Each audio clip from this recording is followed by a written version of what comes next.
well, for this new album? What did he bring? What did he bring? I make really good coffee. I keep coffee, cappuccinos. Amazing. He's he brings so much, man. Honestly. No, what I mean with the songs. With the song, he's just a great song. I'm sorry. You kept 2 songs from. We kept a few songs, yeah. and I got to say, I mean, we have a big team around us too. It's and I got to give a lot of credit to them, honestly, because they're on the outside looking in and going from the marketing point of view, and it's very important these days. And social media, they kind of helped us in the selection of what we were going to put, what we were going to come out with. So we kept a few songs in agreement, and he just brought a lot, man. He just oozes music. This cat right here, you know. I'm oozing right now. Yeah, he's oozing. But no, he lives it. He is, the ultimate front guy, in my opinion. And that he's a songwriter. He's a great singer. His presence brings a lot. And he's fun. Again, I know I keep saying that, but he's a blast. There's no stress whatsoever, no ego.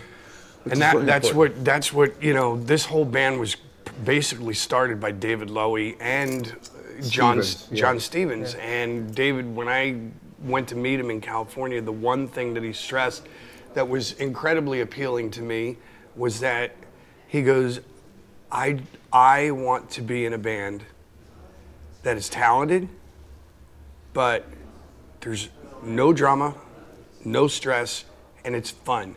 If it's not fun, I don't want to do it. And I have that mentality with everything. Even with my solo band, I've gone through a ton of other players because they were drama, they were, pardon my French, they were assholes, and I'm like, I don't want to babysit anybody. Did you always have this attitude, or is it something that came with? I think it comes with age. You know what I mean? Like my first band, The Scream. We were so happy to get a record deal and just get outside of the state of California. It didn't matter.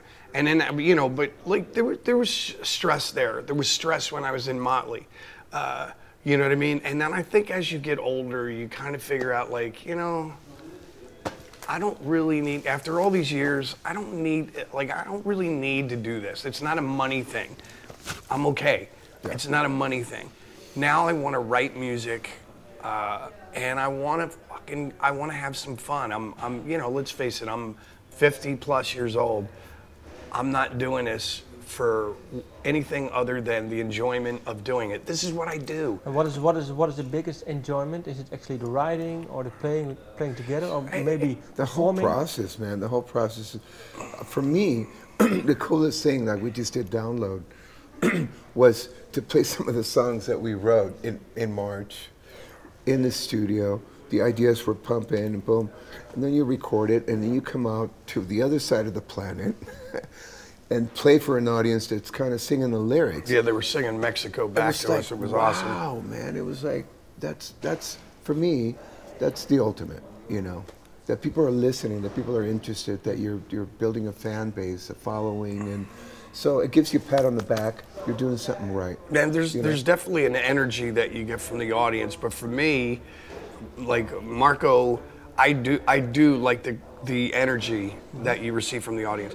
But for me, like one of the most fascinating things to me in the music business is when, like we all sat in a room together and we threw out a riff, and then he added some stuff and I added some stuff, and everybody adds things, and you're like, okay, now we have a foundation, and then you go in and you lay the track down, and the drums are done, the bass is done, then the guitars start happening, and you can see this thing just start just like blossom, and then the melodies, and then the harmonies, and then the lyrics, and everything comes together, and it's like that I don't know what it is, that feeling like as you're seeing something that you created like really blossom into a song, and it's just either like a beautiful ballad or just this like really tough whatever, and it's just that part is the thing that fascinates me the most, like the creative process. Is there one song that symbolizes this story that you just told? For me, this last record. I know what you're gonna say. This last record for me, the one that blew me away, the song that blew me away the most, and you may listen and go, I don't really care for that one, or it's not the best song. But for me, my favorite song was the last one that we did. It's called You and I. Yes. And it was the last one. We had the riff, and I kind of had a very loose melody.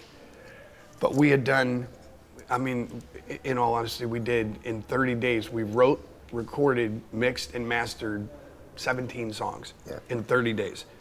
So we had the record, 13 songs, that was it. We wanted to finish the other 4. And so the last day, I'm like, God, I don't know what I'm gonna, my brain is empty. I've got nothing. Marco's like, don't worry about it. We'll help you tomorrow. If you need help with the lyrics, we'll help you, we'll help you, we'll help you. Then I called my wife and I'm like, I can't fucking think of anything left. I've got nothing left. She goes, don't worry about it. You always come through. You know what? Go down to the bar, have a couple drinks, and forget about it. So I did. I come home and I had this on the walk home. I was just sitting there and I was thinking of the melody, and I'm walking and I go, what happened to the innocence? So I write this down. I go to sleep. I get up the next morning and it was like the pen was, I couldn't stop the pen. And then I finished them at the studio. Richard was putting on the talk box and all this other stuff. And it just, that day, the song went from like a good idea to me. It was okay, a good idea. And then all of a sudden, like the lyrics came, I sang it. Marco came up with these amazing harmonies throughout the song, and then Richard did the talk box and the guitar solo, and then we did that You and I thing at the end, and it was like, this song is unbelievable now. Like I just watched it in one day, it just blossom into this, to me, amazing song. So that's why I'm partial to that song, you know what I mean? I just watched it grow, and now it's one of my favorites on the record. It's almost like it needed to happen. It was the last day, a few hours in the studio. And we actually, I think we pulled something off the record to put that on. Yes. It was weird. And now it's a favorite. What did you think when he came up with the lyrics? I loved it. I loved it because it pertains to what's happening today. It's really relevant, you know. We see so much negative energy, and every time you go on you know, I'm trying not to watch news anymore in the U.S. because the focus is all negative and negative. I'm trying to do that with my family. My wife and I agree. Our kids don't, you know. So yeah, it talks about what happened, man. What happened? Where did we turn? You know, where did the innocence go? You know, and we got to start. The best way to start to change anything globally is between you and I. And so the seed's there. It's beautiful, it starts out as, I got chills, you know? Yeah.